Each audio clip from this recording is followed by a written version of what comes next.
Actually আজকের ভিডিওটা আমি বেশ কিছু গান থেকে কিছু কিছু কিছু কিছু অংশ তুলে আপনাদের সামনে গাইলাম। জাস্ট কিছু কৌতূহলী মানুষকে বা কিছু অতি পাকা মানুষকে বোঝানোর জন্য যে গানটা তাদের ফলোয়ার্স বেশি বলে শুধুমাত্র তাদের প্রপার্টি নয়। এরম অনেক মানুষ আছেন যারা নিজের চরকার থেকে অন্যের চরকায় তেল দিতে বেশি পছন্দ করেন। আমি অবশ্যই অন্য মানে যারা এই ধরনের ব্যক্তিত্ব নন তাদের কথা বলছি না। আশা করি যাদের জন্য ভিডিওটা বানানো তারা ঠিকই বুঝতে পারবেন। একটি মানুষের যখন সে প্রথম পদক্ষেপ ফেলে যে কোনো প্ল্যাটফর্মে, তখন তার মধ্যে একটা নার্ভাসনেস, বহুদিনের অনভ্যাস অনুশীলন না করার ফল হিসেবে তার মধ্যে একটা ভয়ের পরদ জমা হয়ে থাকে। সেটাকে কাটাতে তার কিন্তু বহুদিন সময় লেগে যায়। আমার ক্ষেত্রে স্পেসিফিক্যালি আমি বহুদিন আগে গানের চর্চাটাকে একদম বন্ধ করে দিয়েছি। আমি অবশ্যই, আপনারা হয়তো গান শুনে বুঝতে পারবেন, আমার মতে একটা মানুষ যখন গান গায় তার খালি গলাটায় সব থেকে বেশি ভালো বোঝা যায় যে সে কীরকম ধরনের গান গায় বা তার গলার ভয়েস ইম্প্রোভাইজেশনটা কীরকম। আমি কিন্তু বরাবরই বি স্কেলে গান গেয়ে এসেছি, কারণ আমার সি স্কেলে গান গাইতে গলা যখন চড়ে তখন আমার গলায় যেহেতু ফ্যারেঞ্জাইটিসের প্রবলেম রয়েছে, যেমন এখন রয়েছে, আপনারা বুঝতে পাচ্ছেন আমার ভয়েস কিন্তু একটু ক্র্যাকল হচ্ছে। আমি যখনই হাই পিচে আমার টোনটাকে তুলি বা সি স্কেলে আমার টোনটাকে তুলি তখনই আমার গলাটা একটু ভেঙে যাওয়ার প্রবলেম থাকে। যেমন এখন আমার গলা ভাঙা, তা সত্ত্বেও আমি হাই পিচে গলা তুললাম, কারণ কিছু কিছু জায়গায় হাই পিচে গলা তুলতে হয়। বি স্কেলে বা এ স্কেলে আমি বেশি কমফোর্টেবল বি স্কেলে গাইতে। তো আমি বরাবরই না তানপুরা বা ওই বারবার আমি বলি যে আমি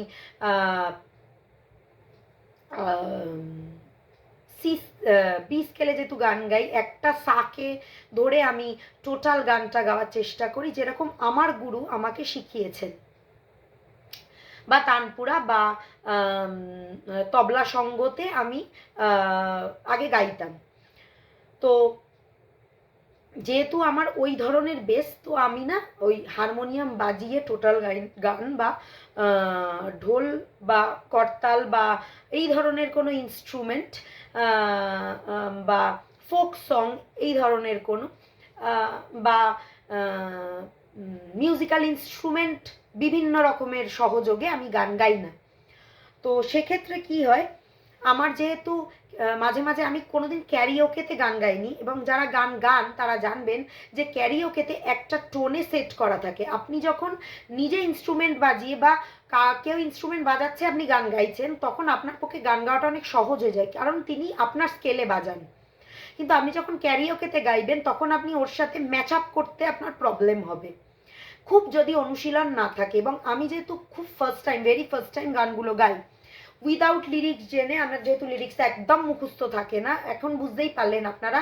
যেমন আমি বিভিন্ন গান থেকে যেটুকু আমার মনে ছিল সেটুকুনি জায়গা থেকে আমি তুলে তুলে গানগুলো গাইলাম।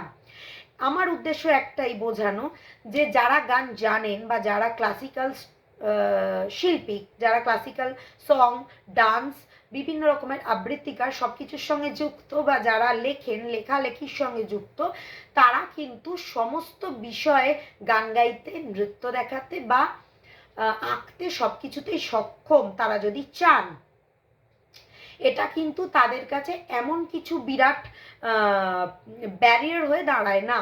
হ্যাঁ, ব্যারিয়ার কোন জায়গায়, আপনি যখন সেটিকে অনুশীলন করছেন না বহুদিন, আপনি ডিটাচ তার থেকে, সেখানটা একটা ব্যারিয়ার। সেখানে কিন্তু আপনার ভয়েস টোন ম্যাচ করতে ক্যারিওকেতে স্পেসিফিক্যালি আপনার খুব অসুবিধে হয়, খালি গলায় যেটা অনেক সহজ হয়, যেটা হয়তো আজকের গানের পর আপনারা বুঝতে পারবেন। যারা এই ধরনের মন্তব্য করেন একমাত্র আমি তাদেরকে বলছি, কথাটা আমি সবার জন্য বলছি না। কাজে আজকে নিশ্চয়ই তাদের বুঝতে সুবিধা হলো যে গানগুলোর সাথে জাস্টিস হচ্ছে না ইনজাস্টিস হচ্ছে। হ্যাঁ, মানে আমি অ্যাকচুয়ালি সিঙ্গার না, উইদাউট কোনো তালিম আমি এমনি ক্যামেরার সামনে বসে পড়েছি। আশা করি তাদের আজকে বুঝতে সুবিধে হবে। নাচের ক্ষেত্রেও তাই, আমি বহুদিন ডিটাচ, আমি ক্লাসিক্যাল নৃত্য শিখেছি, আমি কত্থক ভরতনাট্যম দুটোই শিখেছি, এবং আঁকার ক্ষেত্রেও আমার ডিগ্রিজ রয়েছে, এবং আবৃত্তিকার হিসেবে আমি নিজেকে খুব একটা নম্বর দিই না, কারণ আমি আবৃত্তি শিখিনি কোনো দিন, আমি নিজের চেষ্টাতেই বলি। কিন্তু যে লেখালেখি আমি করি সেটা তো সম্পূর্ণ নিজের ভেতরের থেকে লেখাটা মানুষের বেরোয়, লেখক লেখিকাদের। তো দেখুন, কারোর সম্বন্ধে না জেনে জাজমেন্টাল হবেন না, আমার একটাই কথা। এবং আশা করি আজকের পর তাদের কাছে ব্যাপারটা ক্লিয়ার হবে। হ্যাঁ, অনেক বেশি ফলোয়ার্স আছে মানেই, আর আমি 4টে ইনস্ট্রুমেন্ট নিয়ে একটা টিম বানিয়ে সেই ইনস্ট্রুমেন্টের তালে তালে গান গাইছি মানেই আমি বিরাট সিঙ্গার বা বিরাট কেউ, সেটা ভাবাটা আশা করি মানে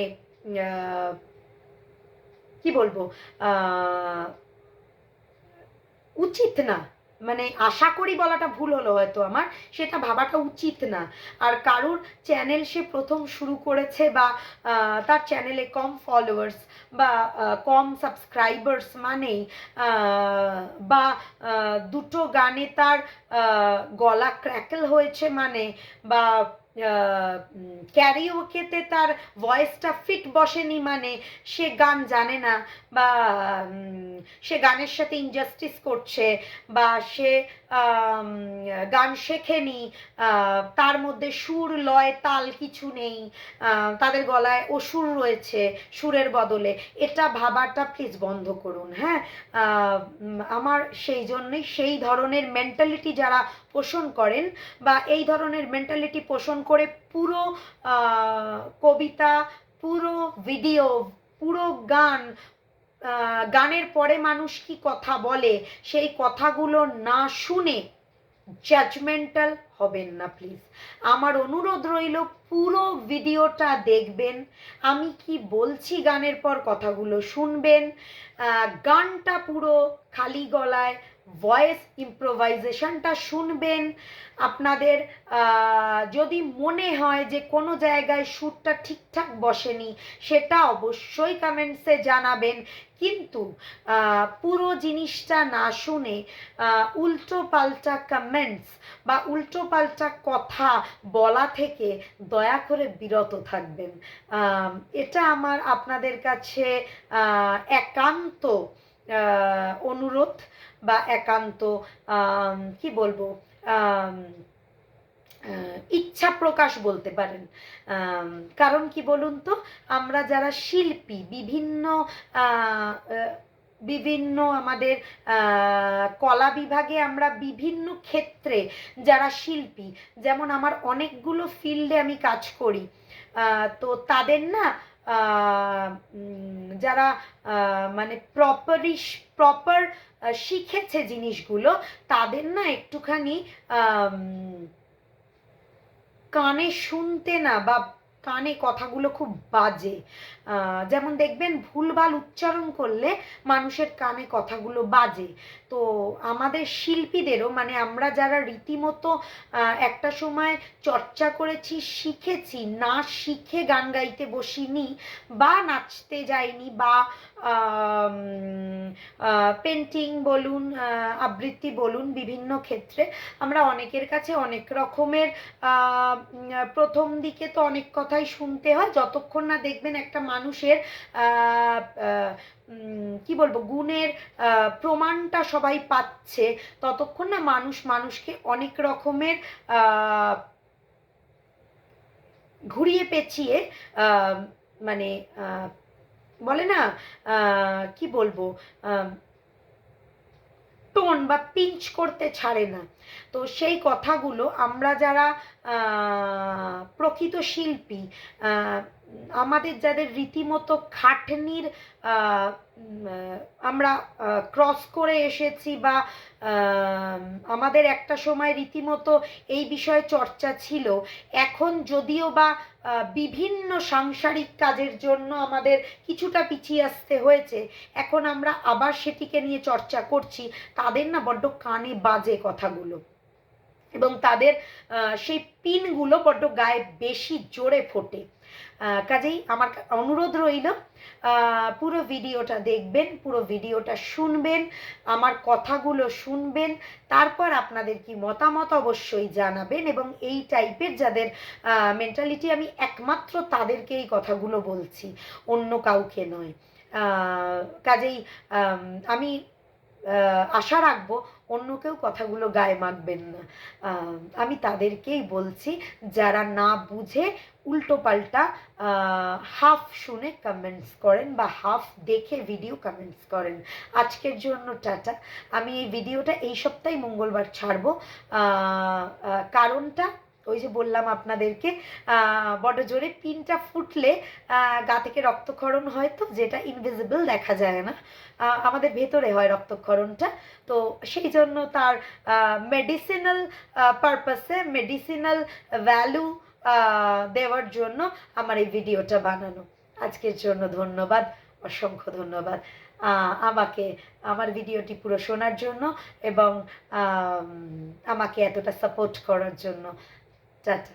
আবার পরের মঙ্গলবার, মানে এই মঙ্গলবার, আসছে মঙ্গলবার আমি এই ভিডিওটি ছাড়বো, তারপরের মঙ্গলবার আবার হয়তো দুটো পার্টে ভিডিওটি ছাড়তে হতে পারে, কারণ অনেক বড় ভিডিও, জানি না কতক্ষণে ছাড়তে পারবো, কারণ আমার কথা এবং গান দুটো মিলিয়ে বেশ বড় হয়ে গেছে ভিডিওটা। দেখি যদি একবারে ছাড়তে পারি তো খুবই ভালো, তা না হলে দুটো পার্টে পার্টে একই দিনে ছাড়বো।